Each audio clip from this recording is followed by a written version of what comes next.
It's going to be a big weekend of racing here at the Stafford Motor Speedway, part of the NAPA Fall Final, and it begins Bonssa Tufa on Friday night with a regular program for all 5 of our weekly divisions. I think they're kind of anxious to get back on track. It's been 3 weeks since we last had a full night of racing, thanks to Mother Nature, and we'll talk a little bit more about that in a bit. But yes, our 5 weekly divisions are back.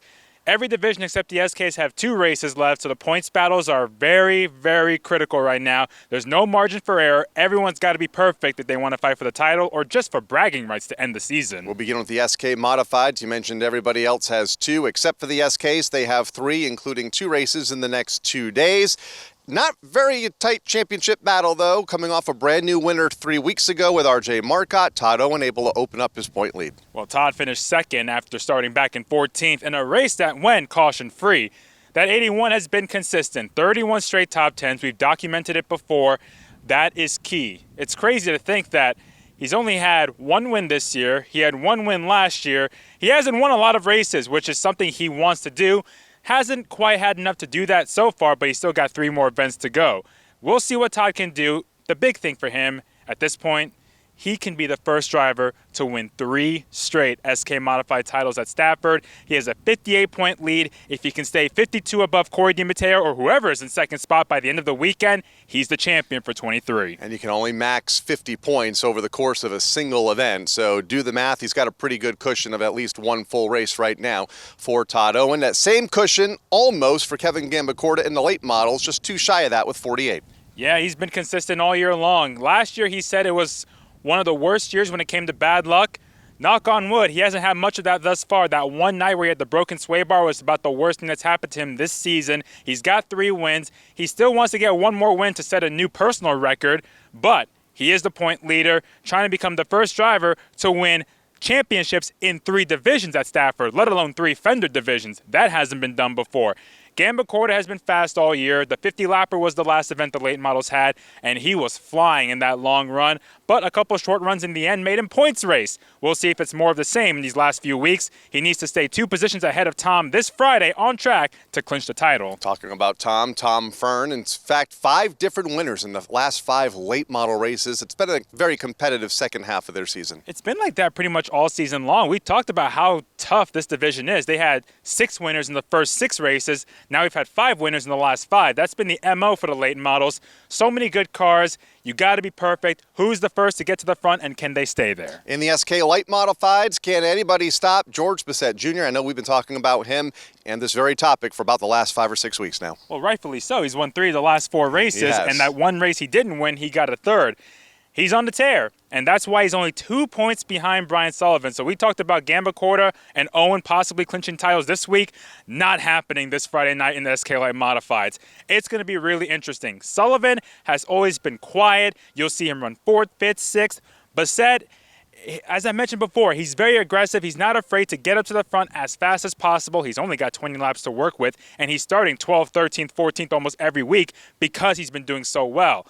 He's going to be put to the test because Sullivan's got so much experience at Stafford. Bissett, he's got some good experience too. He's been racing for 5 or 6 years on Friday nights. We'll see if he can do whatever it takes to win the title, and this Friday is a huge starting point. Going to be a huge starting point indeed for both George Bissett Jr. looking for that first championship and Brian Sullivan looking for his second. In the limited late models, Jeremy Lavoie looking for his 3rd limited late model championship here at the racetrack, but Matt Clement's been chipping away at it here the last couple of weeks. He's our most recent winner. He came back from an incident early in the race with Rich Hammond and won, and that was probably the most pumped I'd ever seen Matt in victory lane. He said the car was absolutely hooked up.